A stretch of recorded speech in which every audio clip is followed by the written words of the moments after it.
अस्सलाम वालेकुम ऐं भली कार कयूं था सभ रंग जे हिन सोहणे अंगण ते। कीअं आहियो? ठीकु आहियो? ख़ुशि आहियो? चाक चङा भला आहियो? मूंखे पक आहे त बिल्कुलु ठीकु ठाकु हूंदव ऐं कोशिशि कंदा हूंदो त ज़ाहिर सियारो जेको शुरू थी चुको आहे, थधि जेका आहे सा शुरू थी चुकी आहे। बचाव कंदा हूंदो जेके थधि में जेके उपाउ पाण वठंदा आहियूं। हा तोड़े जो पंहिंजे सिंध में जेको आहे एतिरी थधि कान थी पए, ख़ासि तौर ते जेकॾहिं सॼे सिंध में असीं कराचीअ जी ॻाल्हि कयूं, एतिरी थधि कान थी पए, पर पोइ बि ॿारड़नि जे हिसाब सां थधि हूंदी आहे। ॿारड़नि खे जेको असां नंढा नंढा कपिड़ा पारायूं था, या हींअर बि मूं ईंदे महिल ॾिठो पिए त घणनि ॿारड़नि खे लोन जा कपिड़ा पातल हुया सना। सो कोशिशि कयो छो त ॿारनि खे थधि तकिड़ो उन्हनि ते असरु कंदी आहे, उनजो ख़्यालु कयो तमामु घणो। कोशिशि कयो त हिन थधि खां बची सघो ऐं जेके गरम शयूं आहिनि उन्हनि जो इस्तेमालु घणो कयो ऐं पंहिंजो ख़्यालु तमामु घणो रखो। ऐं वधि खां वधि असांखे घुरिजे त असां उन्हनि जो ख़्यालु वधीक रखूं जिन जो असां खां ऐं तव्हां खां सवाइ केर बि कोन्हे। रब जी ज़ात ॾांहुं उन्हनि जी निहार आहे, पर असांजो बि हिकिड़ो ज़ाती हिकिड़ो फ़र्ज़ु हूंदो आहे त असां उन्हनि ते नज़र रखूं, उन्हनि जो ख़्यालु रखूं। ॿोॾि खां पोइ जेका सिचुएशन आहे, घणा माण्हू अहिड़ा आहिनि जेके अञा बि परेशान आहिनि। घणा ज़िला अहिड़ा आहिनि असांजे सिंध जा जिन में अञा बि घणियुनि जॻहियुनि ते पाणी मौजूदु आहे, जिन जे करे घणियूं बीमारियूं जेके आहिनि से उहे पखिड़िजी चुकियूं आहिनि। ॿारड़ा अञा बीमार आहिनि, वॾड़ा बीमार आहिनि, ॿुढड़ा बीमार आहिनि। उन्हनि जो बि ख़्यालु कयूं ऐं जेकॾहिं असांजे वस में आहे त असां उन्हनि ताईं पहुचूं। ऐं जेकॾहिं असांजी PR सुठी आहे, सुञाणप सुठी आहे, डॉक्टरनि सां असांजी सुञाणप आहे ऐं मुंहिंजो को ज़िलो आहे जिते पाणी अञा बीठल आहे, मच्छर आहिनि, ॿियूं नयूं बीमारियूं उन्हनि कर खयो आहे, उन्हनि डॉक्टरनि खे असां पंहिंजी सुञाणप ज़रिए उन्हनि खे उते वठी वञूं ऐं उते कोशिशि कयूं त उन्हनि जो बचाव थी सघे। छो त ज़ाहिर डिसंबर जो महीनो आहे, थधि अञा वधीक सवाई उते हूंदी जिते पाणी बीठल आहे। हिकिड़ो त ऑलरेडी पाणी आहे, ॿियो थधि आहे त उहा ॿीणी थी वेंदी। इन करे असांखे इन्हनि ॻाल्हियुनि जो ख़्यालु रखणु घुरिजे। अॼु मुंहिंजे प्रोग्राम में ॾाढा सुहिणा महिमान आहिनि ऐं जिते वकील ऐं पुलिस वारा गॾु वेहंदा आहिनि उते सवाल बि घणा ज़हन में ईंदा आहिनि। ॿिन्हिनि खां असांखे घणा ई सवाल हूंदा आहिनि करण जे लाइ। ॿिन्हिनि जो जेको ॻांढापो आहे उहो बि तमामु स्ट्रॉन्ग आहे। किथे किथे उते खोट बि हूंदी आहे, उहा असां सम्झण जी कोशिशि कंदासीं। आम माण्हूअ जे विच में ऐं पुलिस वारनि जे ऐं वकीलनि जे विच में जेका विथी आहे उहा छो आहे, इहो बि ॼाणण जी कोशिशि कंदासीं। पर नंढड़ी हिकिड़ी साई था वठूं, जेसिताईं मां वरी पंहिंजी जॻह ते वेही रहां, थोरो माइक वग़ैरह सेट करे वठां, वरी मोटूं था। रिमोट खे हथु न लाहिजो, गॾिजूं था थोरी देरि खां पोइ।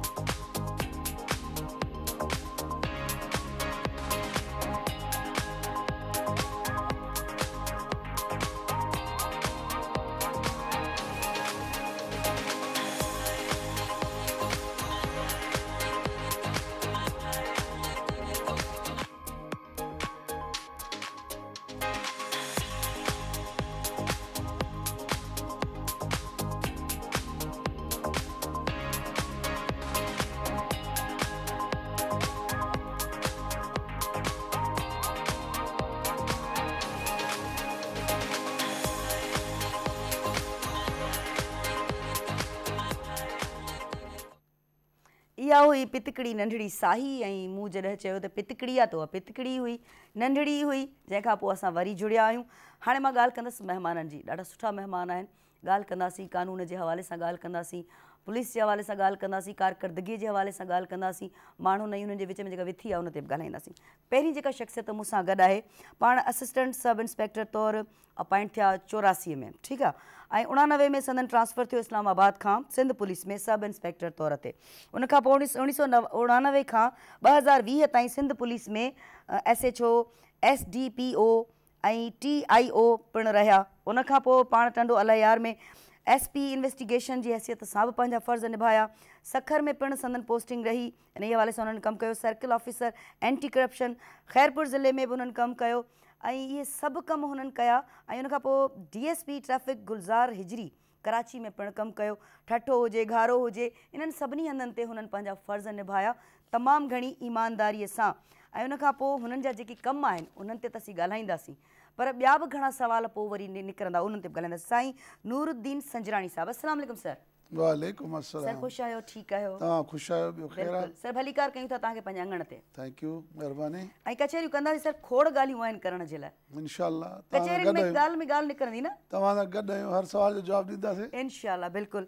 ऐं उन खां पोइ सरदार नूरदीन संजराणी साहब सां एतिरियूं ॻाल्हियूं मुंहिंजे ज़हन में आहिनि करण जे लाइ जेके कंदासीं, पर ॿियूं बि ख़ूबसूरत भेणूं मूंसां गॾु आहिनि। जॾहिं पाण कानून जी ॻाल्हि कंदा आहियूं, लॉ जी ॻाल्हि कंदा आहियूं, आम तौर ते माण्हुनि जे ज़हन में आहे त कानून इन करे पढ़ियो वेंदो आहे त असां वकील थियूं, पर कानून मां भायां थी त इन करे पढ़ियो वेंदो आहे जीअं असांखे ॼाण हुजे, उसूलनि जी ख़बर हुजे, ज़िंदगीअ में बि जेके कानून हूंदा आहिनि उन्हनि जी बि ख़बर हुजे, रुॻो वकील थियण लाइ कानून नाहे थीबो। सो ॿ भेणूं मूं वटि मौजूदु आहिनि, ॾाढियूं ज़बरदस्त क़िस्म जूं, हाई कोर्ट सां उन्हनि जो वास्तो आहे, हुते एडवोकेट आहिनि।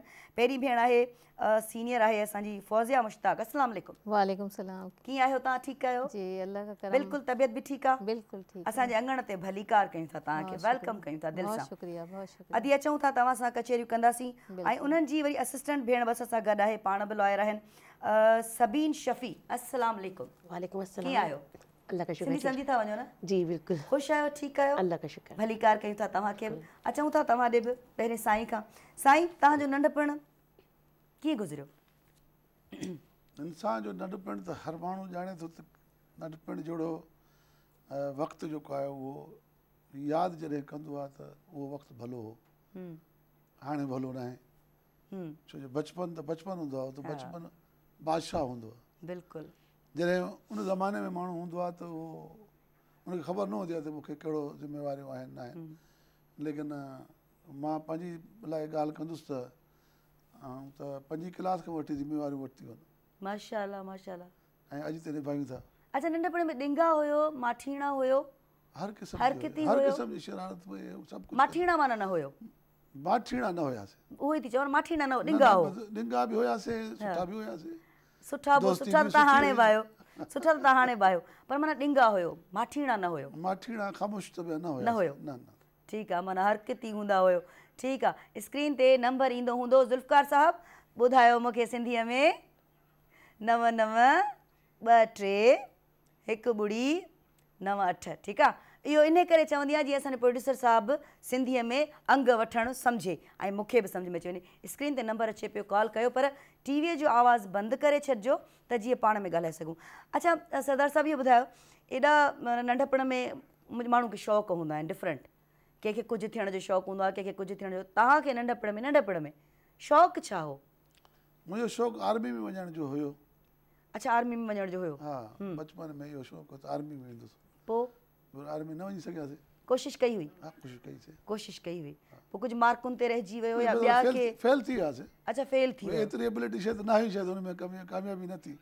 अच्छा, माशाअल्लाह, इहा बि सुठी ॻाल्हि आहे, तव्हां सच पिया ॿुधायो, माण्हू ॿुधाईंदा न आहिनि। कॉल ॿाहिरि ॾिसूं था केरु आहे। अस्सलाम वालेकुम। हेलो हेलो, अस्सलाम वालेकुम। बाबा मां त रिसीव कई आहे। अस्सलाम वालेकुम। Hello hello. अच्छा, रिसीव कान पई थिए। ठीकु आहे, टेक्निकल इशू थींदा आहिनि ऐं लाइव प्रोग्राम माना जीअं जो तीअं, उनजो मज़ो वरी पंहिंजो हूंदो आहे। ठीकु आहे, जेसि ताईं हीउ मामिलो हल थिए तेसि ताईं सरदार साहब सां कचहरी था कयूं। अच्छा, पोइ तव्हांखे आर्मी में वञण जो शौक़ु हो, पोइ तव्हां फेल थी वियो, पोइ तव्हां माना नाउमीद कोन थियो? न, नाउमीद पंहिंजो बिज़नेस कयोसीं, ट्रांसपोर्ट हुई असांजी पंहिंजी। ज़बरदस्त। उन में लॉस पियो। पुलिस खां नफ़रत हुई। पुलिस खां नफ़रत हुई? हा, नफ़रत हुई। अच्छा। कॉलेज लाइफ में मां स्टूडेंट लीडर हुउसि, माशाअल्लाह। सपाब जो सदर हुउसि, यूनियन जो सदर हुउसि, ऐं आख़िरी सदर मां हुउसि। जनरल ज़ियाउल हक़ जेको आहे बेन विझी छॾियो, पंहिंजे शालतीफ़ डिग्री कॉलेज जो मां सदर हुउसि, ऐं डिस्ट्रिक्ट शिकारपुर सपाब जो बि सदर हुउसि। भुट्टे साहब सां तमामु घणो प्यार माना सियासत बि अची वई न विच में। सियासत स्टूडेंट लाइफ में लीडरशिप जी जेका हुई उहा कईसीं। हमेशह पुलिस सां झगड़ो हूंदो। अच्छा, अची वरी पुलिस में वियो? हा, ऐं उनखां सख़्तु नफ़रत हुई पुलिस खां। ऐं 1980 में मूंखे असांजे महिरबानी मरहूम बशीर सिद्दीकी साहब उन ऑफर बि ॾिनी त पुलिस में। मां चयो पुलिस डिपार्टमेंट आहे जंहिंमें भर्ती थिए। हा। सो उन करे आउं उनखे लाइक न कंदुसि। उनजी अगरि सर्विस जे हिसाब सां न, उनजो कारण छा हुयो? बसि उहो जो झगड़ो हमेशह असांजे पुलिस जो ऐं स्टूडेंट जो आए ॾींहुं थींदो रहंदो। अच्छा, इहो बुनियादी कारण हुयो। आए ॾींहुं थींदो रहंदो करे पुलिस खां नफ़रत कंदो हुउसि। छो जो पुलिस सां झगड़ो ॿाहिरि टकराव रहंदो। हा, बिल्कुलु। यूनियन जा उहिदेदार हुयासीं, सदर हुयुसि, ज़िले जो सदर हुयुसि, कॉलेज जो सदर, आया मसइला आहे झगड़ो, बसि पुलिस सां झगड़ो हूंदो रहंदो। हा, इन करे कॾहिं असां अॻियों कॾहिं हो पोयूं, भॼ भॼा हूंदी हुई। सही। हुन करे उन खां नफ़रत हुई मूंखे।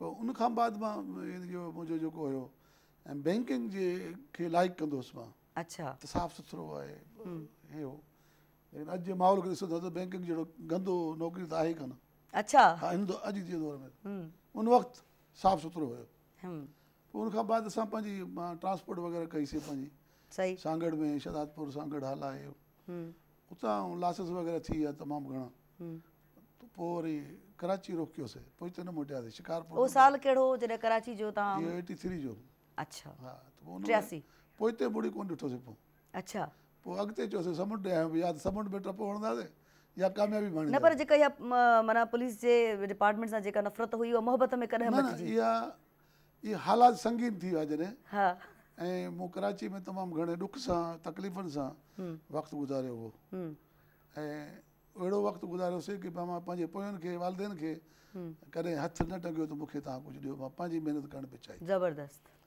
इन करे पोइ हिते मां घर वारनि खे न पियो ॿुधायां त मां कंहिं हाल में आहियां ऐं मां ॿारनि खे ट्यूशन बि ॾिनी ऐं ट्राफियूं बि विकियूं पोइ इन दौरान जॾहिं पोइ इतफ़ाक़ सां आऊं इहो पंहिंजो वॉशरूम में वञण लाइ वियुसि त ॿाहिरि खटि पई उन में किथां अख़बार जंग अख़बार उॾी आई जंहिंमें इस्लामाबाद पुलिस जो हुन में एडवर्टाइज़ हुई अच्छा उनखे ॾिठो मूं उनखे खयो पोइ मूं चयो मुंहिंजो हाणे त अहिड़ा हालात थी विया आहिनि त चलो हाणे पुलिस में था हलूं हा पोइ हुन में अप्लाई ऐं कयोसीं पहिरियूं ॻाल्हियूं बि थोरो विसरी वियूं कुझु बसि न पोइ तकलीफ़ हालात संगीन हुया न नौकिरी माना करणु हालतुनि मिली तव्हांखे ऐं टेम्पररी टीचर बि थियुसि अच्छा घणो वक़्तु बसि 2-3 महीना बसि 2-3 महीना भई हे जो अची वई हे जो एडवर्टाइज़ न हा त पोइ मां हिनखे जेको आहे उहो हुन में अप्लाई कयुमि सखर में पोइ हिन जा इंटरव्यू वग़ैरह थिया न जॾहिं तव्हां अप्लाई पे कयो हा उन ई शोबे में जंहिंखां तव्हांखे नफ़रत बि मतिलबु थिए नफ़रत हुई या मजबूरी हुई त उन वक़्तु हाणे ही मजबूरी हुई हाणे नौकिरी करणी मजबूरी हुई मजबूरी हुई ऐं वरी पकी दिलि सां तव्हां अप्लाई कयो न अप्लाई त कयोसीं न बसि पोइ हुन में पास थी वियासीं उन में पास थी वियो हा वाह वाह 5-6 हज़ार माण्हू हुया जिन में 7 सीटूं हुयूं इस्लामाबाद लाइ ट्रेनिंग्स वग़ैरह बि थियूं हूंदियूं सियाला में ट्रेनिंग कईसीं 84 में उन खां बाद 5-6 साल जेके आहिनि मां इस्लामाबाद में रहियुसि माशाल्लाह हुते कयोसीं उन खां बाद हेॾे सिंध ट्रांसफर थी आयासीं सो हिते बाक़ी सर्विस जेका आहे सिंध जी कई आहे 2020 जनवरी में मुंहिंजी रिटायरमेंट थी आहे माशाल्लाह पर माना घटि माण्हू हूंदा आहिनि जेके सच ॿुधाईंदा आहिनि ॾाढा घटि माण्हू हूंदा आहिनि जेके सच ॿुधाईंदा आहिनि इन करे पंहिंजी महिनत पाण कईसीं पर सरदार साहब माशाल्लाह तव्हां वालदेन जी दुआ हुई बिल्कुलु ऐं हिन वक़्तु जेका आहे मूंखे पूरी संजराणी क़ौम जी दुआ आहे ऐं उन दुआउनि जे असांजे साम्हूं को बि अहिड़ी शामत नथी अचे बि त उहा दुआउनि में ख़तमु थी वञे थी माशाल्लाह सुठी ॻाल्हि आहे इहा तव्हांजी ईमानदारी बि आहे पंहिंजे पाण सां वचन बि आहे इंशाअल्लाह पहिरें त माण्हू पंहिंजे पाण सां वचन कंदो आहे न पोइ वरी ॿियो कुझु थींदो आहे सर तव्हां ॾे अचूं था ज़ाहिर हाणे हेॾी वॾी सरदार साहिब तव्हांजी ज़िंदगी आहे उहा थोरे मिंटनि में त ख़तमु थी कान थी सघे एॾा लाहा अचाड़ा पर भेणूं बि असांजूं आयल आहिनि त उन्हनि सां बि हाल अहवाल कंदासीं अच्छा फौजिया मैं आपसे पूछना चाहूँगी वकालत किसी भी शोबे में औरत जब आती है तो उसको हर्डल्स होते हैं बिल्कुल और बड़े चैलेंजेस होते हैं ना बहुत ज़्यादा। और वकालत तो फिर एक और शोबा है जिसमें तो यूँ समझें कि एक बड़ा रिस्क होता है फीमेल्स की बात करें फीमेल्स की मर्द तो फिर भी मैनेज कर लेते हैं लेकिन औरत उसको तो आपने उन चीज़ों को कैसे मैनेज किया हाँ बहुत अच्छा आपने क्वेश्चन किया है कि जिस वक्त हम लोग आए थे इसमें प्रैक्टिस में ख़ास तौर पे मैं उस वक्त लेडीज़ बहुत कम थी बहुत कम थी मतलब फिंगर टिप्स पे आप उनको काउंट कर सकते थे तो उस वक्त तो बड़ी प्रॉब्लम थी ना अब मैं अपने ही क्या बताऊँ कि बहुत सारी प्रॉब्लम बाज़ दफ़ा तो मैं हाई कोर्ट के बाहर खड़े होकर रोने लगती थी कि अब आइंदा नहीं है इस छोड़ दूंगी इस प्रोफेशन मतलब हार जाती थी बिल्कुल कि मैं किस किस को फेस करूँ लेकिन मैंने हिम्मत नहीं हारी मैंने कहा नहीं मैंने यहीं खड़ा होना है और आने वाली बच्चियाँ अब माशाल्लाह से मेरे पास 20 से अबव जो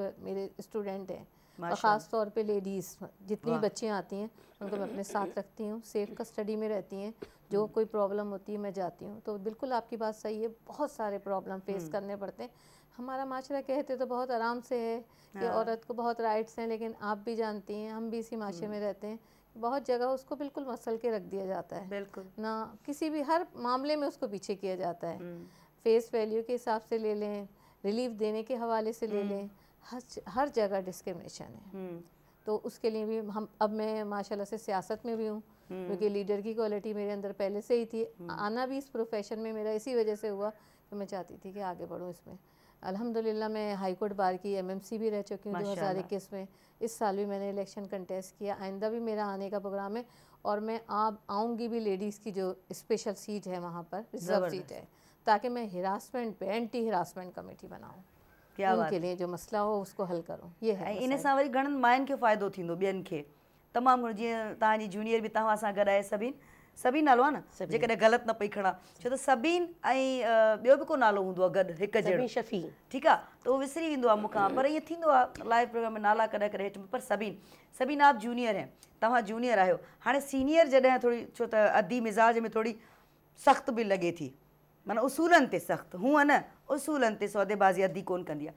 कीअं मैडम सां तव्हांजो तजुर्बो रहियो सिखण जे हवाले सां, कमु करण जे हवाले सां? मैं अपने आप को बहुत ही लकी समझती हूँ कि मैं मैडम को मैंने फर्स्ट डे जब आई थी तो मैडम को ज्वाइन किया। अच्छा, मेरे सीनियर्स कुछ मेरे कोलीग्स थे जो सीनियर थे, थर्ड ईयर में थे, और मैंने बहुत जल्दी मैडम को सोचा था कि जल्दी ज्वाइन कर लो, लेकिन उन्होंने कहा नहीं अभी नहीं करो। जब थर्ड ईयर में आई, वो बन चुके थे एडवोकेट, वो चाह रहे थे मैं उनके साथ लगूँ। तो जब मैं फाइनल पास कर लिया तो मैंने कहा नहीं अब तो मुझे लाइसेंस लेना है, किसी के पास जाना है। तो उन्होंने बड़ी सख्ती से कहा तुम किसके पास आ गई हो? तो मैं दोबारा वापस आके मैडम के ऑफिस मैडम के साथ गई, और फिर वो दूर खड़े हुए थे, मैंने उनको इशारे से कहा ये है सीनियर। तो उन्होंने मुझे थम्स अप किया, कहने बहुत ज़बरदस्त सीनियर है, यानी कि मुझे अप्रिशिएट, जो मुझे आज तक वो वर्ड उनका याद है कि तुमने एक सीनियर अच्छा चुना। और यही वजह है 2013 से आज तक, 2008 से मैं आज तक मैडम के पास। वजह ये है कि इनके अंदर कोई ये नहीं हो कि डांट के समझाना है, बहुत प्यार से हर चीज़ को मैंने सीखा है। यानी कि मैंने बहुत से सीनियर्स देखे हैं, मेरे साथ की जो दोस्ती थी उन्होंने जेंट्स को ज्वाइन किया, किसी ने अलग को, तो वो आज तक के प्रोसेस में ही रही कि भाई सीखें, हम नहीं जा सकते। मैडम ने जिस दिन मुझे लाइसेंस मेरे हाथ में आया, मैडम ने कहा अब तुम खुद वकील हो, तुमने केस में खड़े होना है, कोशिश करो, तुम खड़े हो सकती हो। और मैडम ने मुझे हाई कोर्ट में भी खड़ा करा, और जबकि सीनियर नहीं करते। और मैं अपने आप को यकीन करें, मैं बहुत लकी समझती हूँ कि मैं मैडम फौजिया मुश्ताक के साथ हूँ। मैं हमेशा लड़कियों को कहती हूँ आप लोग मत सोचो कि लेडीज़ के साथ आप कुछ सीख नहीं सकोगे। अगर लेडीज़ सीनियर आपको मैडम फौजिया मुश्ताक जैसी मिली, तो मेरे ख्याल में आज मैं जो कुछ हूँ मैडम की वजह से। दो है, एक मेरी माँ और एक मैडम फौजिया मुश्ताक। मैं इस प्रोफेशन में आई अपनी मदर की वजह से, और इसमें चलाने वाली मुझे मैडम फौजिया मुश्ताक है। अच्छा, इहो बि हिकिड़ो लक हूंदो आहे न, लक हूंदो आहे त तव्हांखे सुठो माण्हू मिली वञे। आपको लक आप खुद बनाते हो। आपको जब पता है कि आप कोशिश तो करो ना, आप ये अपने माइंड में पहले ही बना लेते हैं कि नहीं लेडीज़ नहीं सिखा सकती, हमें जेंट्स ज़्यादा अच्छे सिखा सकते हैं। बहुत से लोग हो सकते हैं मेकअप लेडीज़ नहीं कर सकती, अच्छा जेंट्स अच्छा कर सकते हैं। प्रोफेशन हमने माइंड में ये चीज़ बना ली है। यही मानी जे लब मानी जेका है सा माई वधिक सुठी कोन, मर्द वधिक सुठी ठाहींदो ये चीज़ होती है, कहते हैं। तो ऐसा कुछ नहीं है, लेडीज़ बनिस्बत अगर जेंट्स के देखा जाए तो बहुत अच्छा सिखा सकते हैं, बहुत पोलाइटली।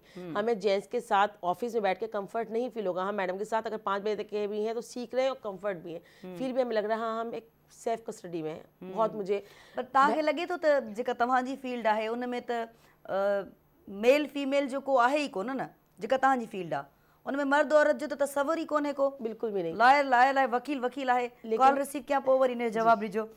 हेलो, अस्सलाम वालेकुम। मां छा थी करे सघां?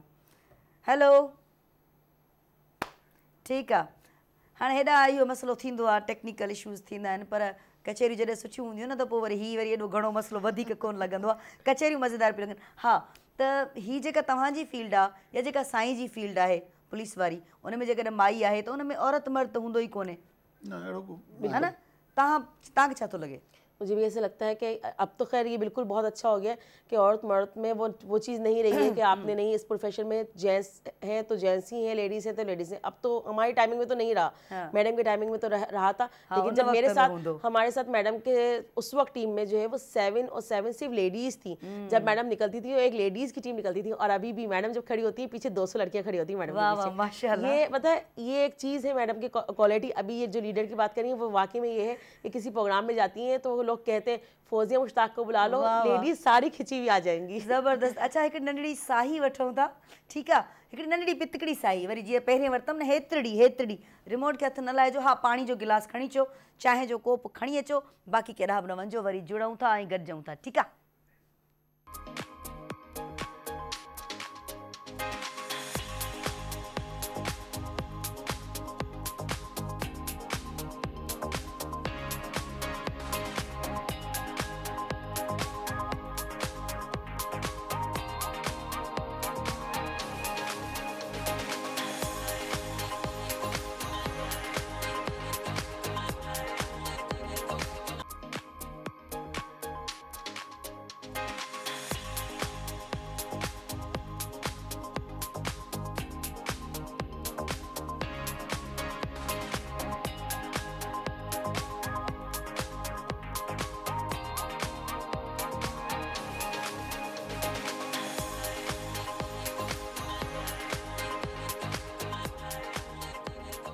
भलीकार कयूं था साही खां पोइ जीअं त मूं चयो त पितकड़ी साही आहे त पितकड़ी साही हुई, घणी ड्रैग हुई कान, ठीकु आहे।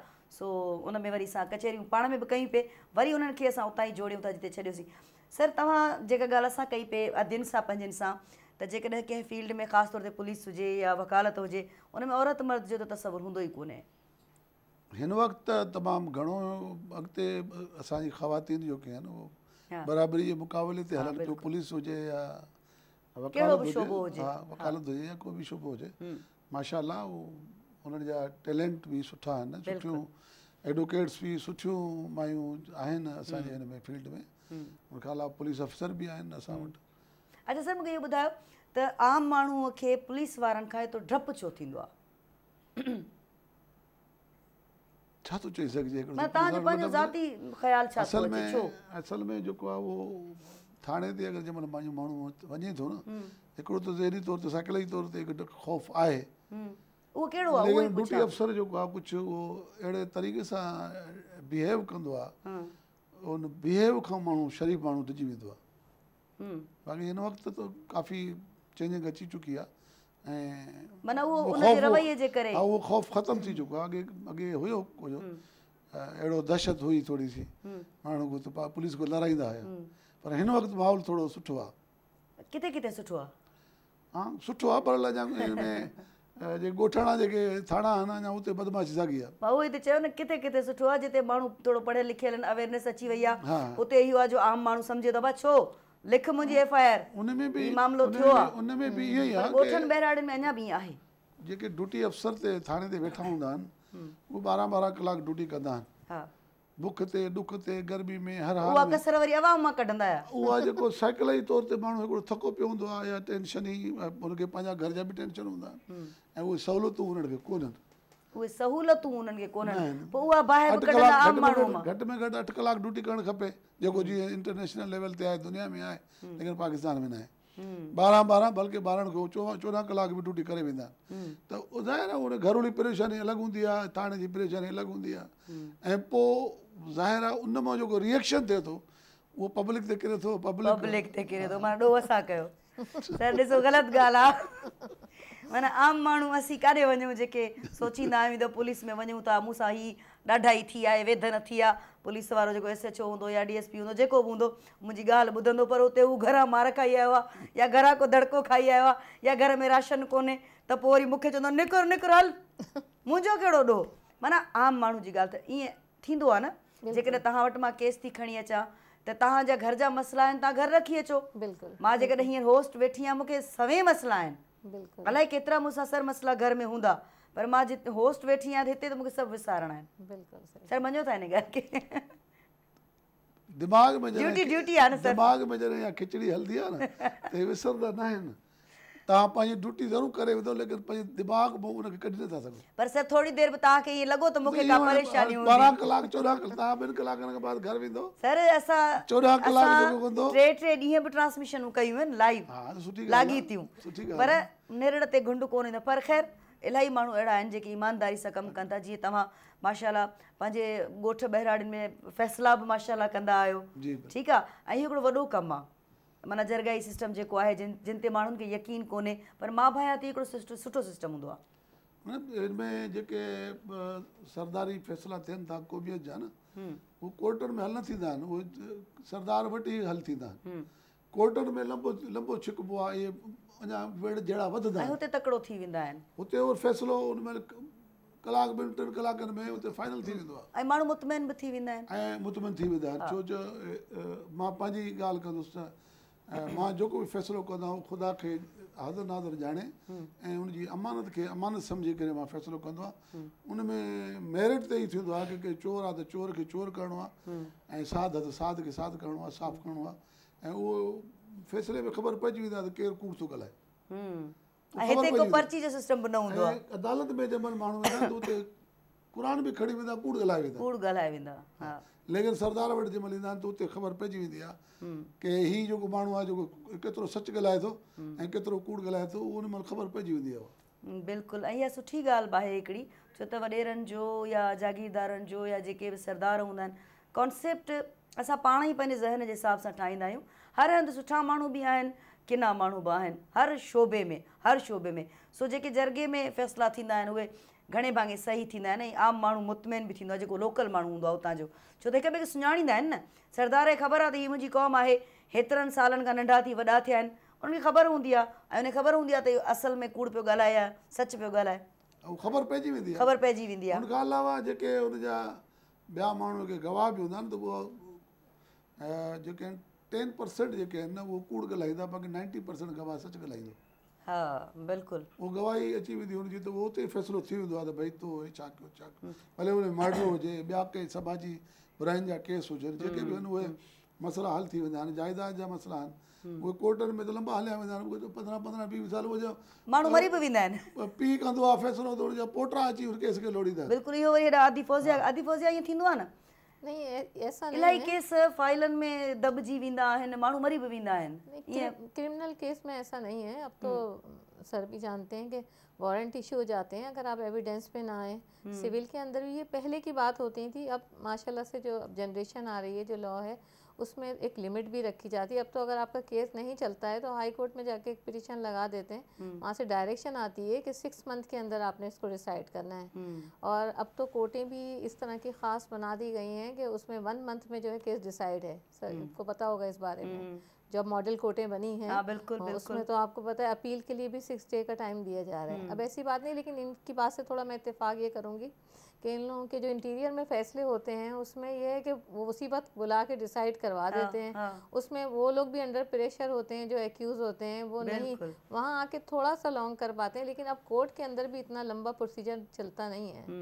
जो लोग कहते हैं कि भाई इतना लंबा इतना टाइम, ऐसा नहीं है कि अब देखें अगर किसी की FIR लॉन्च नहीं हो रही तो 22A में जाकर उनको बुला लेते हैं, प्रपोज एक्यूज़ भी आ जाते हैं उसमें, उसी वक्त डिसाइड हो जाता है कि आपने FIR लॉन्च करनी है। अब पुलिस की भी जो उनका थोड़ा था कि नहीं अब लॉन्च कर रहे हैं, उससे भी निकल चुके हैं लोग। ओके, अच्छा मूंखे इहो ॿुधाईंदा हलो त जीअं मैं एक बात बीच में डाल दूं कि मैडम ने जो है 22A की जो बात की है तो उसमें 90% झूठ होता है।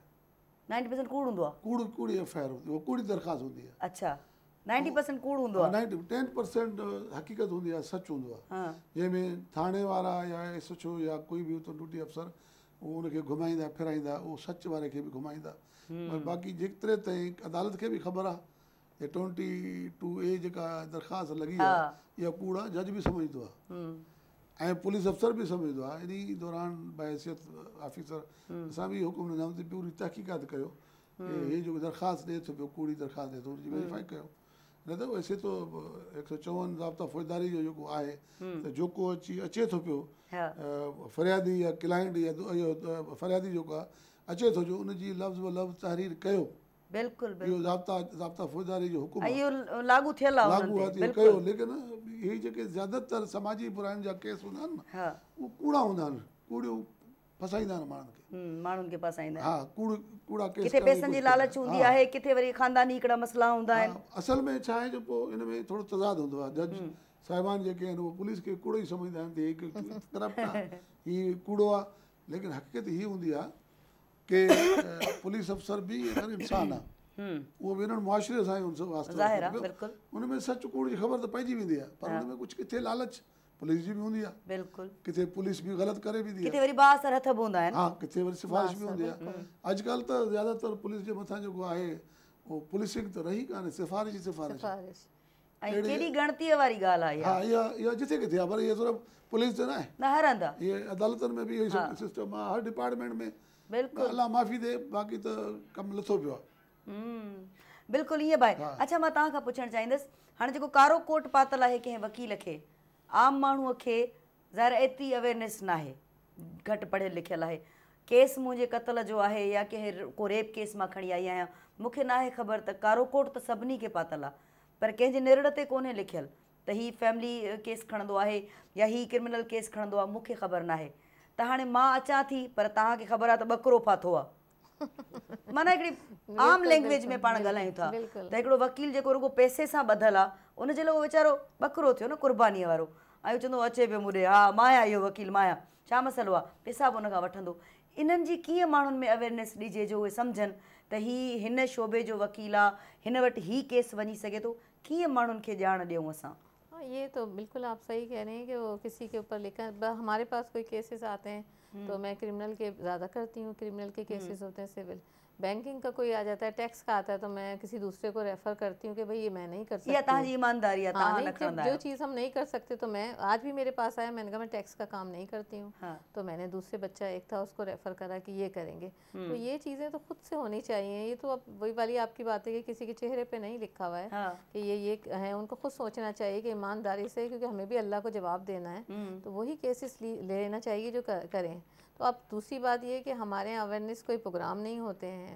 एग्जैक्टली हाँ, सारी अभी लंदन से एक मेरे क्लाइंट आए हैं तो उन्होंने बताया कि वहाँ पर एक ज्यूरी का सिस्टम है। हर बंदे को एक नोटिस जाता है कि आपने ज्यूरी अटेंड करना है वरना आपके ऊपर $1000 जो है फ़ाइन होगा।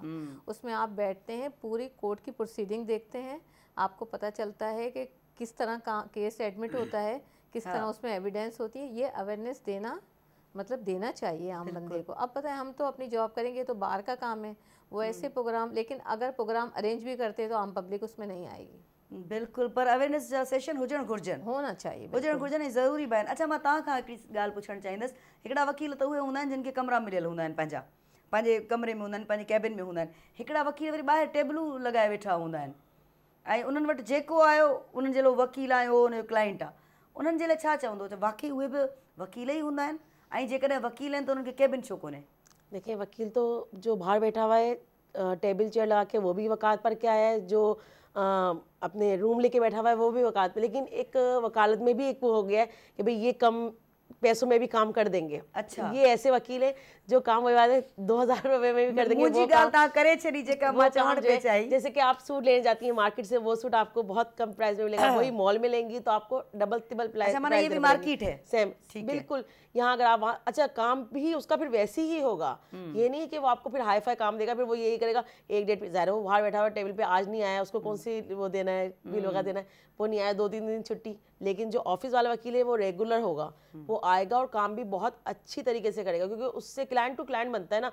आप अगर ऐसे वकील को जो देंगे क्लाइंट और वो बाद में बिगाड़ देगा, आपके पास दोबारा कोई केस आएगा, आप कभी उसके पास नहीं जाएंगे, आप हमेशा उस बंदे के पास जाएंगे जिसने आपके काम अच्छा किया है। तो बनिस्बत उनके जो केबिल लगा के बैठे हुए और 2-2 हज़ार रुपये में कह रहे हैं हाँ जी 2000 रुपये में बेल हो जाएगी, और गुटखा की बेल आजकल बड़ी आसानी से हो जाती है। और वही जो है अगर ऑफिस वाले जो हैं वो थोड़े ज़्यादा पैसे लेते हैं, लेकिन काम वो अच्छा करके देते हैं कि बाद में आपको प्रॉब्लम नहीं होती। पर तव्हांखे लॻे थो बीइंग अ लॉयर, तव्हां खां पुछां थी, हाई कोर्ट में आहियो ज़ाहिरा, त तव्हांखे लॻे थो इन जे लाइ बि के रूल्स हुजणु घुरिजनि? बिल्कुलु बिल्कुलु। इन जे लाइ बि त जीअं आम माण्हू परेशान न थिए। बिल्कुलु, ग़रीब माण्हू खे या घटि पढ़ियल माण्हू खे त न आहे ख़बर न, हुनखे त इहा ख़बर आहे त जेको टेबल लॻाए इहो वेठो आहे फुटपाथ ते, इहो वकील आहे। बिल्कुलु, हुनखे कहिड़ी ख़बर त जेन्युइन वकील आहे या न आहे? कोर्ट त मिली थो वञे किताब, सही, मां बि पाए वेही सघां थी, ॻाल्हाइण मूंखे बि ॾाढो सुठो थो अचे। हाँ, बस सारी बात फिर वहीं पर आ जाती है। माना ये नाइंसाफी था आम मानू से, अवेयरनेस भी नहीं है, एजुकेशन की कमी है। सारी बात ये कि एजुकेशन की कमी है हमारे यहाँ। जो आते हैं उठ के हमने केस करना है, भाई आप 2000 ले लें, उसके अंदर आप बेल करवा दें। अब बताएं इतना लंबा प्रोसेस होता है। 2000 अगर आपसे कोई लेगा तो वो आपका सालों केस चलाएगा। खुद भी थोड़ी सी कॉमन सेंस होनी चाहिए कि इतना बड़ा केस आपको 2000 में कोई करके देगा, लाजमन वो आपसे पैसे लेगा, फिर दोबारा आपको नज़र नहीं आएगा। तो अब वो बेचारे जो आते हैं ज़्यादातर अनएजुकेटेड लोग होते हैं, उनको हम क्या अवेयरनेस दें? लाजमन हम रोक के तो उनको कह नहीं सकते हैं। ये चीज़ें हमें लानी चाहिए माशरे के अंदर सुधार के। पर इन जे तव्हांखे ही सेशन ॾियणा पवंदा, जेके सीनियर्स आहियो तव्हां, सर ईअं ई आहे न त आम गरीब माण्हू जेको आहे। मैं एक रिक्वेस्ट करूं, क्योंकि हमारा वकील और पुलिस का तो 24 का साथ है। बिल्कुल, और हम सुठी दोस्ती बाय, सुठी दुश्मनी बाय। नहीं, दुश्मनी नहीं है हमारी सर, न बी दुश्मनी नहीं। वो अब ये देखो इनका प्रोफेशनल, इनका यही है कि भाई अपने क्लाइंट के साथ ये दयानतदारी से, ईमानदारी से उसका केस लड़े। लेकिन इनमें भी जो है ना 40% मैं कहूँगा 40% वकील जो हैं वो फ्रॉड है। बिल्कुल सही, वो क्लाइंट से सच्चे नहीं है, दोनों तरफ चलते हैं। बिल्कुल, उससे भी पैसे लेंगे। एक क्लाइंट का अपना उसने कर लिया, उसे वकालतनामा भर लिया, लेकिन दूसरे वकील से मिल जाएगा वो, उसका केस खराब कर देगा। लेकिन जबकि वकालत का ये ईमानदारी का ये है कि कम से कम जिसका फीस ले रहे हो तो उसके साथ सच्चाई करे, तो 60% सही है, 40% में फ्रॉड है।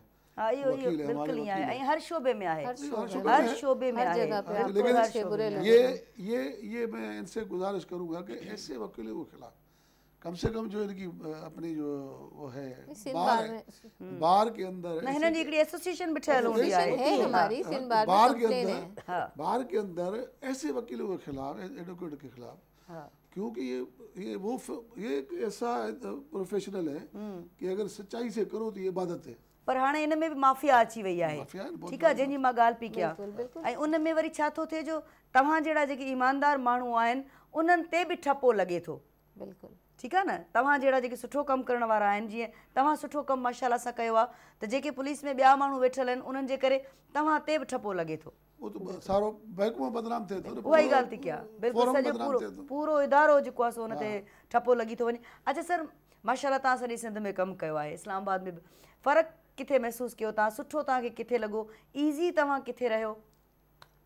इस्लामाबाद में रूल कानूनी मुताबिक़ कमु थींदो आहे, उते सिफ़ारिश घटि, उते मां जेको कमु कयो त उते घटि सिफ़ारिश हुई, मतिलबु त इंटरफेयर कंहिंजी सियासी न हुई ज़्यादातर उते उन वक़्तु, हाणे जी ख़बर न आहे छा मामला। ऐं कंपेयर कयां पुलिस खे त सिंध पुलिस ॿियनि सूबनि खां बहितर पुलिस आहे, ऐं पंजाब पुलिस भी पुलिस आहे, लेकिन निहायती वो हुनजे लाइ मां सुठा लफ़्ज़ नथो चई सघां। अच्छा, की उहो ऐं फ्रंटियर जी हिन वक़्तु पुलिस जेका आहे बहितरीनु पुलिस आहे, ऐं बलोचिस्तान जी पुलिस त बि गॾु आहे, को अहिड़ो को तासर सुठो बि न आहे, ख़राबु बि न आहे, विच वारी आहे। विच थरी हा, आहे, मां सिंध पुलिस लाइ पंहिंजे लाइ चवंदुसि त बहितर आहे, माना मुतमइन ज़बानी तौर ते एतिरो इख़लाक़ अथनि, बसि बनिस्बत पंजाब जे बराबरि में। हिन में इख़लाक़ घणो आहे, इख़लाक़ घणो आहे। तमामु घणो इख़लाक़ आहे हिते, लेकिन पंजाब में इख़लाक़ न आहे, उहा रिस्पेक्ट न आहे एतिरी। अच्छा, उहो त तव्हां ॻाल्हि पिया कयो ॻाल्हाइण जे हवाले सां, मां हुननि जे कम जे हवाले सां पुछां पई। त कमु त सिंध पुलिस सभु खां बहितर कमु करे थी, ऐं सभु खां वधीक दहशतगर्दी सिंध पुलिस ॾिनो आहे मुंहुं, डाकुनि सां मुंहुं बि सिंध पुलिस ॾिनो आहे, ऐं दहशतगर्दनि सां बि हुननि मुक़ाबिलो कयो आहे। कराची में त सभु खां वधीक कुर्बानी ॾिनी आहे सिंध पुलिस। माण्हू छो कोन था मुतमिन थियनि पोइ बि, जॾहिं त असां पाण बि ॾिठो आहे त सुठो कमु करे रही आहे। हिकिड़ी ॻाल्हि आहे की हिन वक़्तु सिंध पुलिस खे जेको आहे न, उहे सहूलियतूं कोन्हनि, सियासी सिक्योरिटी घणी आहे, आवाम जी सिक्योरिटी घटि आहे। बिल्कुलु सही। हिकिड़े असांजे मिनिस्टर साहिब वटि जेको न 3-4 मोबाइलूं हुनजे हवाले आहिनि, हुन सां गॾु स्टाफ आहे। इहो त आहे। अच्छा, हिकिड़ी कम जी ॻाल्हि ज़हन में आई मूंखे इहो ॿुधायो त माशाल्लाह जंहिं फील्ड में तव्हां रहिया आहियो उन में हादसा ऐं वाक़िया बि घणा थींदा आहिनि जेके विसरंदा न आहिनि। को अहिड़ो आहे ज़हन में जेको असां सां शेयर करणु चाहियो कम वक़्तु? हादसा वाक़िया त खोड़ अहिड़ा आहिनि। को हिकिड़ो ज़बरदस्त क़िस्म जो शेयर कयो जेको तव्हां चाहींदा हुजो त भली उहो सभिनी खे ख़बर पए, अहिड़ो वाक़ियो को हादसो?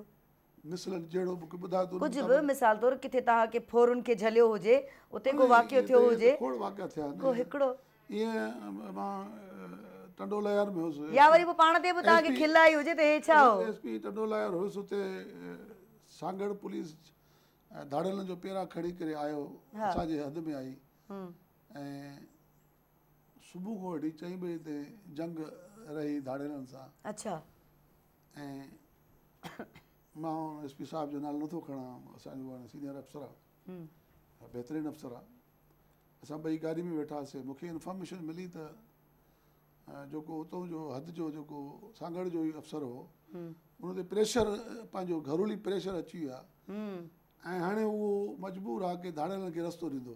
अच्छा, सम्झी वियसि ॻाल्हि। हुनखे ख़ानदानी प्रेशर अची थो वञे, मां मजबूर थी वञा थो पियो। उहा इंफॉर्मेशन मूं वटि आई, इंफॉर्मर मूंखे चयो त सर हीउ कमु हाणे थींदो, तव्हांजे मगरब जीअं ऊंदहि थींदी, तव्हांजे विच में धाड़ेल निकिरी वेंदा, नक जे हेठां निकिरी वेंदा। हा, निकिरी वेंदा। अच्छा, त पोइ मूं पंहिंजे हुन सां, पंहिंजे सांगड़ जे SSP सां डिस्कस कयो की मुंहिंजो हाणे तोखे मूंखे लहणो पवंदो मैदान में, तो वारो इहो हमरा थोरो भाड़ी थी पियो आहे। हुन चयो न, हीउ त शींहं जो पुटु आहे, इहो भाड़ी न आहे। मां चयो शींहं जो पुटु आहे, लेकिन ख़ानदानी चकर थी वियो आहे, हाणे हिन जे लाइ तव्हांखे असांखे लहणो पवंदो, हिनखे थोरो बैकअप करिणो पवंदो। सही, ठीकु आहे। त उहो हुन थोरो दिलि न ॿधी असांजे साथी। मूं चयो यार हद मुंहिंजी आहे, सुभाणे आऊं जेको आहे इहो बर्दाश्त न करे सघंदो, को इल्ज़ाम अचे की सरदार नूरुद्दीन सजरानी हद में धाड़ेल भॼी आहे, या मरबो या मारबो। मारबो। वाह वाह। सो मां दुआ घुरी, 4-5 सां गणमेन खयुमि, ऐं हुन वक़्तु DIG रसूल बग़सान साहिबु हुयो, उहो बि इतफ़ाक़ सां अची वियो। उनखे बि मां चयो त मां शहीद थी वञा, दुआ घुरिजो, जे मारे आयसि त पोइ नारो हणंदासीं। इहो हालात हो जेके रॉकेट लॉन्चर हलाइनि पिया, अच्छा दाड़े लॻियूं, ऐं उन में वञण लाइ दिलि खपे पई हर कंहिंखे न, हर को पोयों पोयों सुबुह 4 खां वठी शाम 4 थी विया, फायरिंग हले पई। पोइ मां दुआ घुरी अलाह खां, मां चयो या अलाह, जे शहादत लिखियलु आहे, ज़हनी तौर ते तयार हुयो, शहादत लिखियलु आहे त शहीद थी वेंदासीं, न त पंहिंजी इज़त ख़ाक में कोन मिलाईंदासीं इंशाअल्लाह।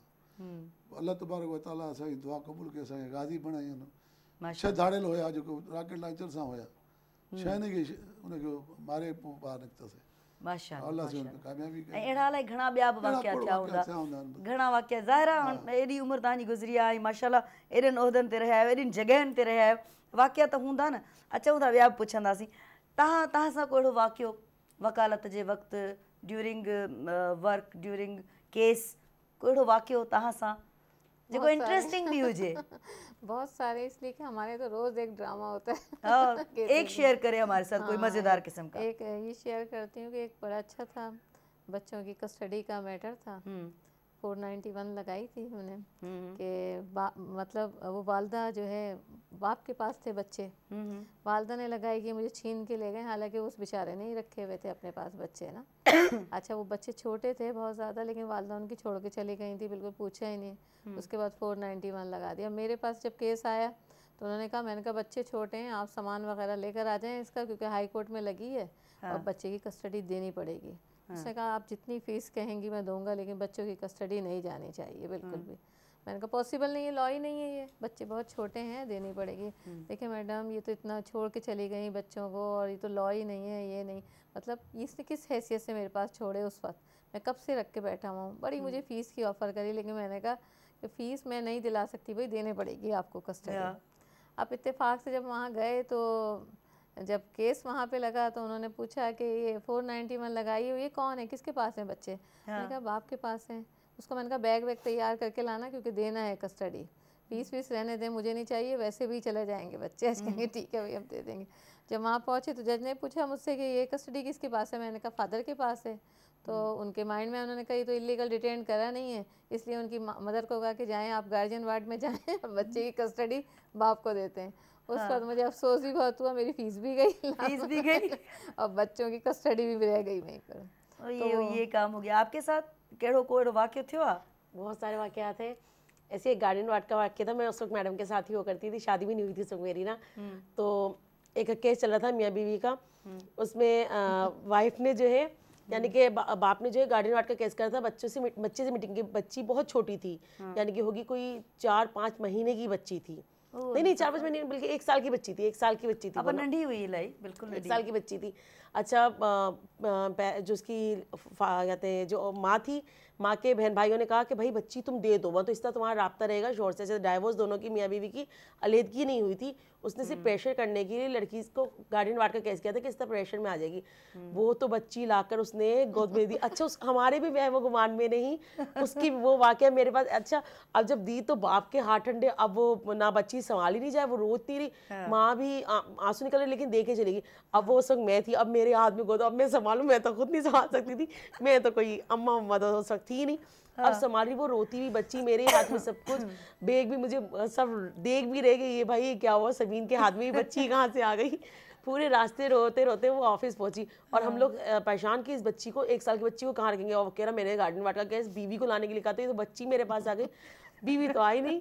लेकिन बस अल्लाह का कुछ इतना अच्छा हुआ कि वो रात को गया है बच्ची को लेके, और दूसरे दिन माँ खुद ब खुद उसके पास आ गई। बच्ची की मोहब्बत ने उसको मिलवा दिया। फिर दूसरे तीसरे दिन बल्कि दोनों मियाँ बीवी यहाँ आए, केस ख़त्म हुआ। लेकिन उस एक दिन की जो उसकी परेशानी थी वो तो छोड़ो, हम इतने परेशान, हम सब दोस्त थे, यानी कि कुलीग्स थे, मैडम के साथ थे, और हम लोग कह रहे, हम लोग फ़ोन करके एक दूसरे को पूछे तुम्हारे पास फैसल का फ़ोन आया, बच्ची कैसी, रो तो नहीं रही। यानी कि हम लोग उस वक्त इतने आपस में वो हुए थे, मैडम इसलिए डिस्टर्ब कि इस बच्ची को संभालें। वो वाक़या में अभी भी कभी हस्बैंड होते तो बताती हूँ कि वो बच्ची ने माँ बाप को मिलवा दिया। यादगार वाक़या यादगार कि मैं अभी भी सोचती हूँ, कहती हूँ वाकई में उस बच्ची ने माँ बाप, और वाकई में अब माशाल्लाह दोनों एक साथ हैं, शादीशुदा जोड़ा बिल्कुल सही है, लेकिन बच्ची ने घणा तव्हां सां वाक़या थींदा हूंदा, छो त ज़ाहिर असां सां बि थींदा आहिनि, हिननि सां थींदा आहिनि। हर शोबे जा पंहिंजा पंहिंजा इंट्रस्टिंग वाक़या आहिनि, हर शोबे जा मीडिया सां जुड़ियल माण्हुनि जा वरी धार आहिनि, माना ॿुधंदो त तव्हां परेशान थी वेंदो। वकीलनि जा धार आहिनि, पुलिस वारनि जा धार। अच्छा सर मूंखे इहो ॿुधायो त जॾहिं माण्हू ज़ाहिर तव्हां पुलिस में रहिया आहियो, एॾो कमु कयो अथव, ज़िंदगी रिस्क ते हूंदी आहे, वकील जी ज़िंदगी बि रिस्क ते आहे, असां मेज़बाननि जी बि रिस्क ते हूंदी आहे, छो त पिया ॻाल्हाईंदा आहियूं, ख़बर ई कान पवंदी आहे ॿाहिरि निकिरंदासीं त। सर तव्हांजी बि ज़िंदगी रिस्क में रही, घर भाती बि आहिनि, ॿारड़ा बि आहिनि, वाइफ बि आहे, कॾहिं उन्हनि तव्हांखे चयो त न छॾे ॾियो, असांखे डपु थो थिए, तव्हां वञो था, परेशान था थियूं, कॾहिं भाॼई चयो? न कॾहिं बि न। मां उनखे सलाम कयां थो त मूंसां साथ ॾिनो। इहा वॾी ॻाल्हि आहे। हा, उन कॾहिं बि इहो कोन खिली तव्हांखे मोकिलाईंदी सदाईं। हुनखे टाइम ई कोन ॾिनो आहे। असां एतिरी पंहिंजी लाइफ में हिनखे मां सलाम कयां थो की असां वटि त इहो सुबुह निकिरी वेंदासीं 7 बजे त राति जो 1 बजे 2 बजे 3 बजे इहो डेली जो रूटीन हो। ऐं मुर्की मोकिलाईंदी तव्हां सां सदाईं। मुर्की हाणे दिलि में हुनजे छा हुयो, लेकिन पर हूअं तव्हांखे तंग न कॾहिं हुन तंग न कयो। अॼु लाइव तव्हां भाॼई खे कुझु चओ, थैंक्स कयो, थोरा मञो, लाइव ही कैमरा अथव, भाॼई सां ॻाल्हायो। नालो छा आहे भाॼई जो? नालो हाणे मां कोन ॿुधाईंदुसि। हलो मुंहिंजी भाॼई तव्हांजे लाइ भाऊ कुझु चए थो, चओ। मां हुनजो शुक्रिया अदा कयां थो की मुंहिंजी लाइफ पार्टनर मूंसां तमामु न न हिते हिते हिते भाॼई ॾिसे पई, सुठो साथ ॾिनो ऐं निभायईं। ऐं उहो वक़्तु बि हुयो की राति जा 3-4 बजे फारिग थी जॾहिं घर पुॼंदा हुआसीं त उन वटि टाइम ई कोन हो। हमेशह इहा शिकायत रही कि असांखे टाइम कोन थो ॾिए। सो भाॼई मां वरी सरदार भाउ जे पारां मां बि चवां थी त सलाम आहे तव्हांखे, छो त मूंखे ख़बर आहे जॾहिं असांजो भाती घर मां निकिरंदो आहे ऐं कंहिं अहिड़े शोबे में हूंदो आहे जंहिंमें का पक कोन हूंदी आहे त मोटंदो या न मोटंदो, कहिड़ी आंध मांध हूंदी आहे, भाॼई मां सम्झी सघां थी।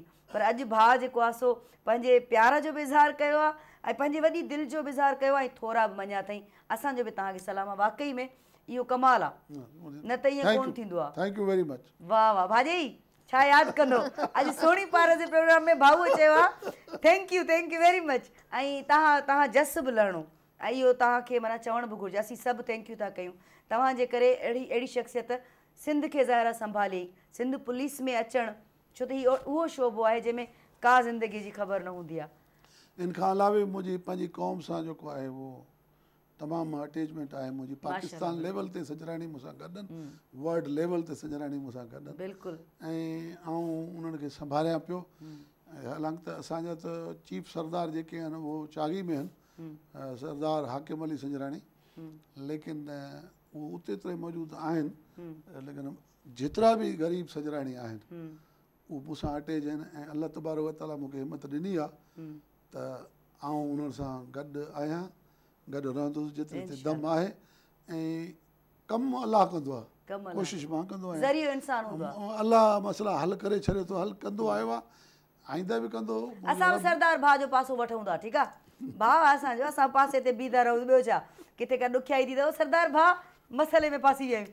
सो असां बि तव्हां सां गॾु आहियूं ऐं इनशाला असां गॾु रहंदासीं। अच्छा सरदारनि जे विच में बि साड़ थींदो आहे?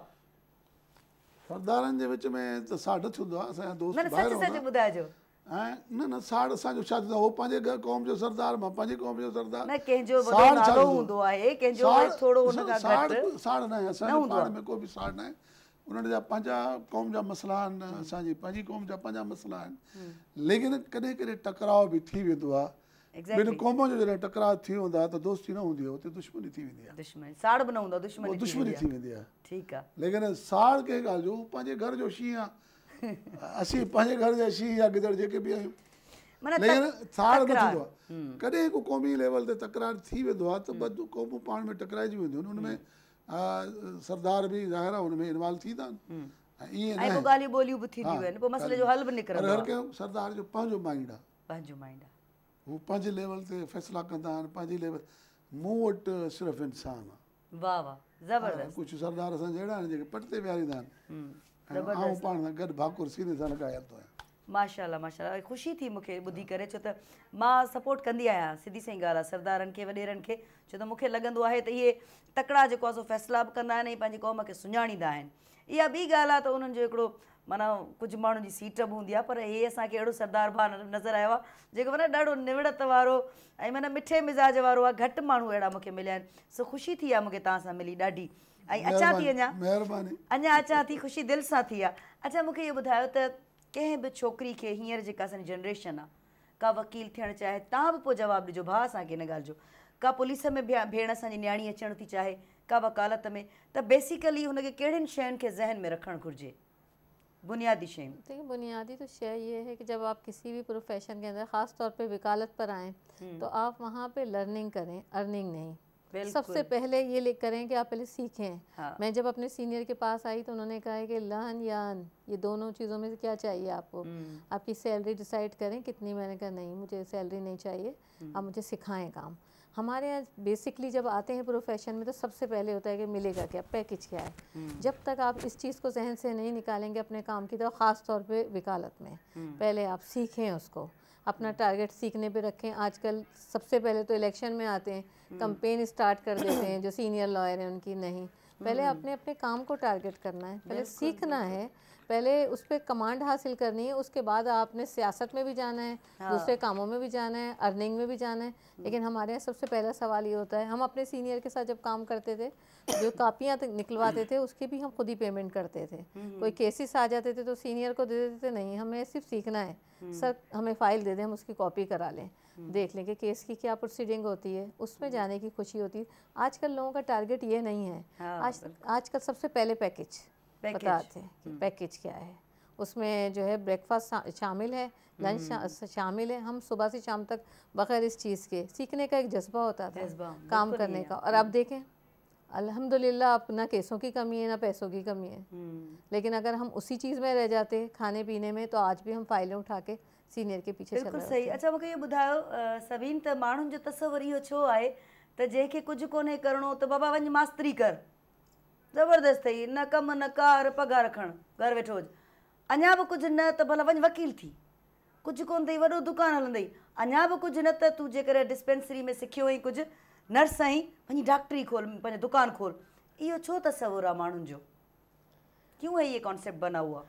पता नहीं, जबकि ये सब जो हैं शोबे इबादत के हैं। बिल्कुल। तो क्यों ये तस्वर बना हुआ है? ये अपने अपने जहन की बात है। जो एजुकेटेड लोग हैं वो ये नहीं सोचते, लेकिन जो अनएजुकेटेड लोग हैं वो लाजमी ये चीज़ सोचते हैं। एजुकेटेड भी सोचते हैं, कुछ एजुकेटेड सोचते हैं, ज़्यादा कुछ मिल जाए ये कौन नहीं चाहेगा।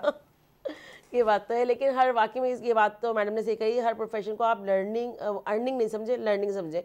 मैं भी जब अभी भी, और ये प्रोसेस, अच्छा हमारा जो एडुकेट वाला प्रोफेशन है वो ऑलवेज लर्निंग है।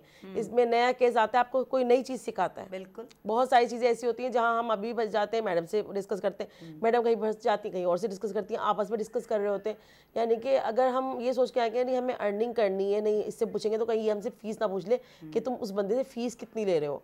ये चीज़ भी होती है। अगर हम आपस में डिस्कस करें तो ये ना हो कि ये तो हम नहीं पूछेंगे, खुद ही कर लेते हैं, खुद चाहे बिगाड़ देंगे केस। पूछना किसी से अपने आप की तौहीन समझते हैं। और मैं समझती हूँ कि नहीं, अगर आप किसी सीनियर से पूछ, बल्कि इवन आप किसी जूनियर से ही पूछ रहे हो तो आप कुछ सीख ही रहे हो ना। आप ये सोचो, ये नहीं सोचो कि वो क्या बता रहा है, वो ये सोचो आपको क्या पता चला है उससे। अगर ये चीज़ पता चल गई तो फिर आपके लिए बहुत ईजी हो जाएगा गुजारना हर प्रोफेशन। शॉर्ट में मैं इस बात को थोड़ा वो करूँ कि ये कहना कि आप कुछ काम नहीं है तो आप वकालत कर लें, मास्टर, हर प्रोफेशन मेहनत मांगता है। बन तो जाएंगे, आप उस्ताद भी बन जाएंगे, वकील भी बन जाएंगे, इंजीनियर भी बन जाएंगे, लेकिन आप तरक्की नहीं कर सकेंगे, नाम पैदा नहीं कर सकेंगे। तो फ़ायदा क्या ऐसे प्रोफेशन? बन तो जाएंगे, बनना बहुत आसान है, लेकिन अब मुश्किल हो गया है। लॉ में भी लेट और गेट जो शुरू है, भी और महंगा बहुत हो गया है। मैंने भी सोचा था वो जब कम थे ना फीस, सोचा था, लेकिन वो सिंधी में चवंदा आहिनि, दिल चवे थी सूखड़ी ॾियां, खीसो चए तो बकवास बंद कर। दिल चवे थी वकालत पढ़ा, खीसो चए तो बकवास बंद कर। मैंने भी 1 साल क्लियर किया था वकालत। अच्छा, वाह वाह। 1 साल क्लियर किया, फिर मेरा यूनाइटेड नेशन का मिशन निकल आया। अच्छा। कंबोडिया क्या, हाँ, तो मैं वहाँ चला गया। दूसरे साल का कोई पीछे से था नहीं कि वो फार्म फिलअप करता। हाँ, तो फिर हम 92 फॉर्म भरे हुयो ना, एक साल मैंने क्लियर किया था। क्लियर कयो हुयो? अच्छा। एक 2 साल का उस वक्त था। हाँ। ये था 92 में। 92 में मैं इम्तिहान दे के गया था, पीछे रिजल्ट आया, पास हो गया। पास भी थी हो? पास भी माशाल्लाह। सेकंड ईयर के लिए कोई फार्म नहीं भरने वाला था। हाँ। फार्म नहीं भराया। वो फिर जब हम लौटे 93 में तो फिर वो साल तो चला गया। फिर हम फिर इतने बिजी हो गए अपने डिपार्टमेंट। मास्तरी भी कई आ, हाँ, तहां वकालत भी कई आ, तहां पुलिस में भी रहिया आहियो, छा बाक़ी सर रहियो कुछ ॿियो? डॉक्टरी कोन कई अथव न? डॉक्टरी कोन कई अथव? डॉक्टरी कोन कई बस माना माशाल्लाह सां सरदार आहियो ऐं फ़ैसिला कंदा आहियो दरिया डॉक्टरी आहे ख़बर अथव फ़ैसिला जा डॉक्टर आहियूं पोइ मां चयो न मां छो पुछियो तव्हां खां तव्हां इहो त सोचो न मां पुछियो ई न की डॉक्टरी कीअं कोन कई अथव इहा डॉक्टरी त आहे माण्हुनि खे स्टडी करणु फ़ैसिला करणु जेका मां चाहियां थो जेका मां मूं नौकिरी कई आहे बग़ैर के दबाव जे कंहिं बि ग़लति सिफ़ारिश खे मूं तस्लीम न कयो ज़बरदस्त कंहिं मिनिस्टर MPA MNA या सीनियर बि अगरि ग़लति मूंखे चयो त मां हुनखे न मञियो आहे ग़लति खे ग़लति ई तसवर करे मां पंहिंजी नौकिरी कई आहे ऐं नौकिरी मुंहिंजो ज़मीर मुतमिन आहे। अच्छा सर कॾहिं ईअं थियो की पंहिंजे जो को तव्हां वटि आयो हुजे केस जेको तव्हांजो पंहिंजो हुजे पंहिंजनि जा केस त मूं वटि न आया आहिनि बल्कि मां कॾहिं बि कोन थियो आहे पंहिंजनि जा केस ॿियनि वटि आया आहिनि त हुननि खे तव्हां वटि न आयो आहे चोर अगरि चोर आहे न संजराणी मुंहिंजो हा त हुनखे चोर सम्झी करे सिफ़ारिश कई आहे त भई चोर थी हाणे जीअं तूं सम्झे उन मुताबिक़ तूं पंहिंजो कानूनी कार्रवाई कर वाह वाह वाह लेकिन इहो न त हिनखे छॾ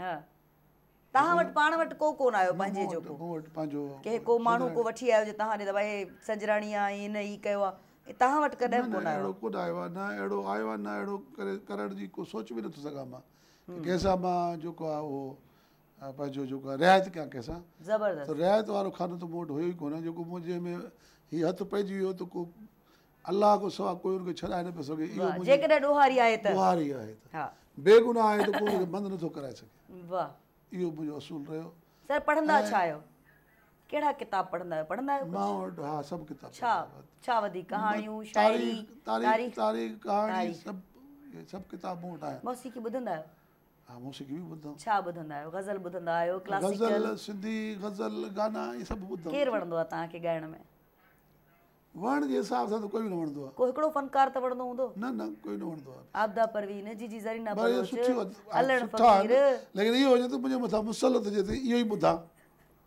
अच्छा पर ॿुधंदा त आहियो न ॿुधंदा सभु आहियो झुंगारींदा न आहियो न झुंगारींदा न आहियो न झुंगर इहे तव्हां सवेरे सवेरे कोन ॿुधायो बाथरूम में झुंगारींदो आहे बाथरूम में न हाणे त उहो बि नथा झुंगारियूं वक़्तु गुज़री वियो झुंगाइण वारो दिलि हींअर असांजे प्रोग्राम में कुझु झुंगारींदो न असांखे ॾाढी झुंगाइण ख़ुशी असांजे लाइ इनाम हूंदो मुंहिंजे लाइ इनाम हूंदो ॾिसो झुंगाइण जो वक़्तु गुज़री वियो आहे न सर कंहिं चयो ऐं ॿुधो ऐं झुंगारियो न आहे कॾहिं बि आम करे महफ़िल में न हे आम महफ़िल ई कान्हे का हे घर आहे तव्हां वेठा आहियो दुनिया ॾिसे न सम्झो केरु कोन पियो ॾिसे दुनिया तव्हां पंहिंजी भेण जी ख़्वाहिश पूरी करण लाइ झुंगारींदो ख़ुशि रखे तव्हां सलामत रहो माना ख़्वाहिश पूरी न कंदो लाइव बेइज़ती नाज़रीन मूंखे उमेदु आहे त तव्हां कोन ॿुधी हूंदी को शाह जो बैत मां त पंहिंजो बैत ॿुधाए सघां थो वाह शाइरी बि कंदा आहियो शाइरी कंदो आहियां लेकिन हाणे यादि घुरे मूंखे ॾिसो माशाल्लाह हलो ॿुधायो ॿुधायो छॾे ॾियणी आहे तक़रीबन मां पुलिस ठीकु आहे ॿुधायो ऐं 1902 लफ़्ज़ मां चवंदुसि न जी तेरे इश्क ढोला में सड़दा हाँ मैं गलदा हाँ लॻी बाह बिरहंदी ढोला में त रातां ॾींहं जलदा हाँ वाह वाह कीअं था चओ तव्हां झुंगारींदा न हूंदो बसि इहो तव्हांखे ॿुधायो थो ॾिसो असां बि मेज़बान रही चुका आहियूं हिते अलाए घणा साल थी विया आहिनि हिन कुर्सीअ ते असां माण्हू खे ॾिसी ॿुधाए सघूं था तव्हां झुंगारींदा आहियो सुठो झुंगारींदा आहियो न मां झुंगारी थो न न न उहो तव्हां जेको लिखियो आहे न तव्हांखे छा थो लॻे झुंगारींदा हूंदा साईं है न पर महिरबानी तव्हां असांखे बैत ॿुधायो आप गुनगुनाती हैं तव्हां नहीं मैं वैसे नहीं ऐसे गुनगुनाती यहाँ पर वैसे ही है आम नहीं गुनगुनाती ये आम ऐसे ही आप कचेरी कर रहे हैं हम यही कचेरी में शेर मुझे याद नहीं रहते वैसे मुझे पसंद बहुत हैं क्या सुनती हैं आप सॉन्ग्स वगैरह आतिफ असलम को बहुत पसंद करती हूँ नैयरा नूर को बहुत पसंद करती हूँ कोई याद है कुछ याद वैसे अभी नहीं है मुझे ऐसे ही कोई याद कर दे थोड़ा सा गुनगुना दे कोई तो गुनगुना दे मुझे खुशी होगी अच्छा लगेगा याद नहीं आ आप ही गुनगुना दे मैं तो वैसे मुझे तो कोई ना भी कहे तो मैं शुरू हो जाती हूँ बात हुआ ही शुरू थी वेंदी आहे मूंखे केरु न बि चवे असांखे त इश्क आहे मौसीक़े सां इश्क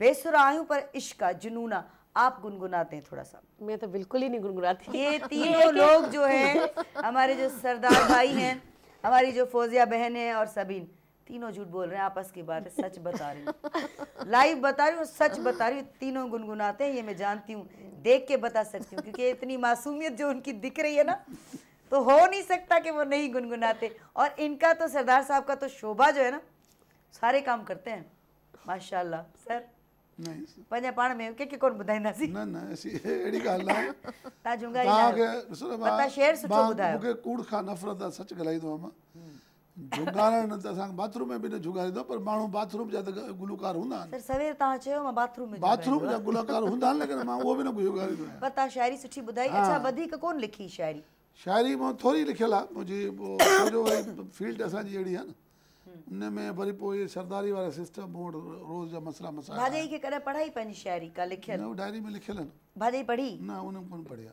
अच्छा पढ़ी कोन्हे भाॼई न न अच्छा ॿार डायरी घणा मुंहिंजो खोड़ आहिनि न ॿार घणा भाॼई खे ख़बर ई न आहे कहिड़ी डायरी खोलणी आहे पुटु आहे मुंहिंजो उन जी शादी कई आहे अच्छा माशाल्लाह मीर अब्दुल्ला ख़ान संजराणी अच्छा माशाल्लाह माशाल्लाह उहो छा कंदो आहे मीडिया साइंस पढ़े थो वाह वाह ज़बरदस्त माशाल्लाह छा ॻाल्हि कजे माना उहो बि किथे न किथे घुमी फिरी असां सां अची जुड़ंदो किथे न किथे असां सां लॻे कोन जुड़ंदो थो किथे न किथे लॻे कोन थो छो जो हुनखे पंहिंजी कंपनी सां जेको आहे मुंहिंजी अरब सिक्योरिटी सर्विसिस आहे मुंहिंजी कंपनी जेका असां वञी जुड़ंदासीं भला सर हुनजो डायरेक्टर आहे असां वञी जुड़ंदासीं भाइटियो आहे असांजो असां वञी घुमी फिरी पुॼंदासीं हाणे हुनजो नसीब आहे जेको हुनजो शौक़ु आहे न न असां वञी पुॼंदासीं अच्छा आप क्या पढ़ती हैं हम तो जब किताबें मौका पढ़ते मिलता हैं। है नहीं लॉ के अलावा लॉ के अलावा फुर्सत ही नहीं होती हमें दिन रात वो बेड पे भी वही हमारी बुक्स पड़ी रहती हैं कि सुबह केस लगा हुआ है तो टाइम भाईजान नहीं को मिलता। कोई कंप्लेन कोई शिकायत नहीं उनको कोई नहीं, वो शायरी की तरफ बहुत इंटरेस्टेड हैं, लिखकर मुझे सुनाते रहते हैं, लेकिन मैं उनसे कहती हूँ अभी थोड़ी देर चुप हो जाओ, मुझे पढ़ने दो। ओह ये तो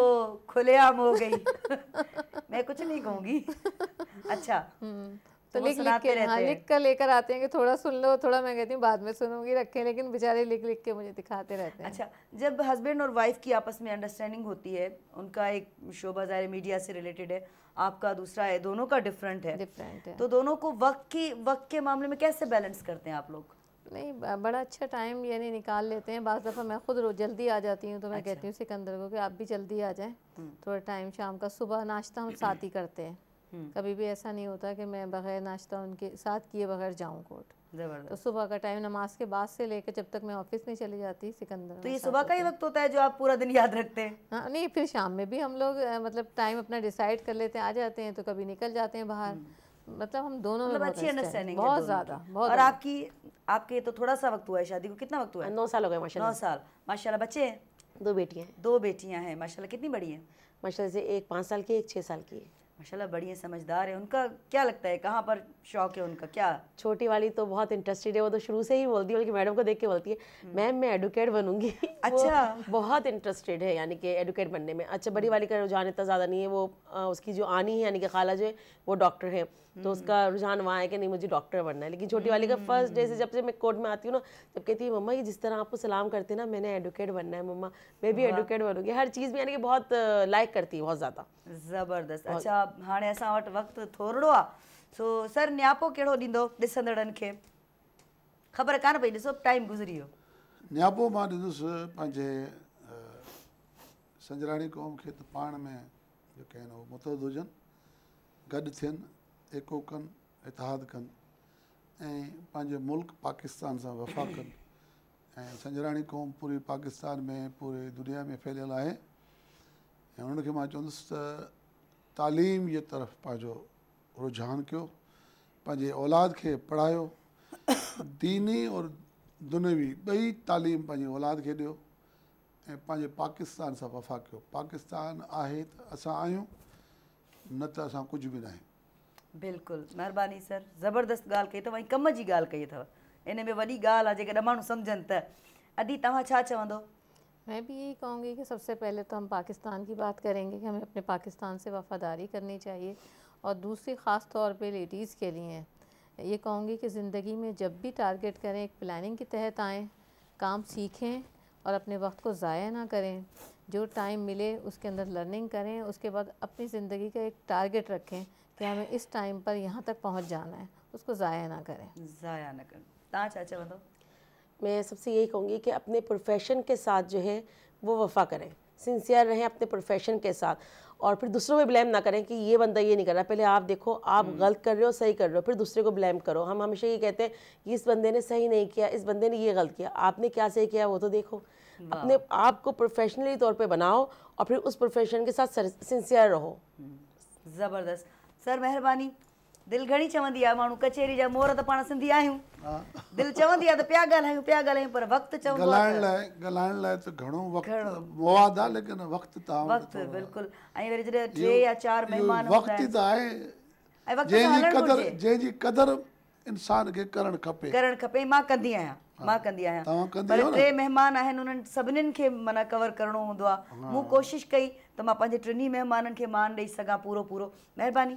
तव्हांजी बि वॾी महिरबानी। तव्हां सुठा सवाल कया, सुठी कचहरी कई, महिरबानी सर। कचहरी हुई, ऐं सुठो मवाद हासिल थियो असांखे बि तव्हांखे बि।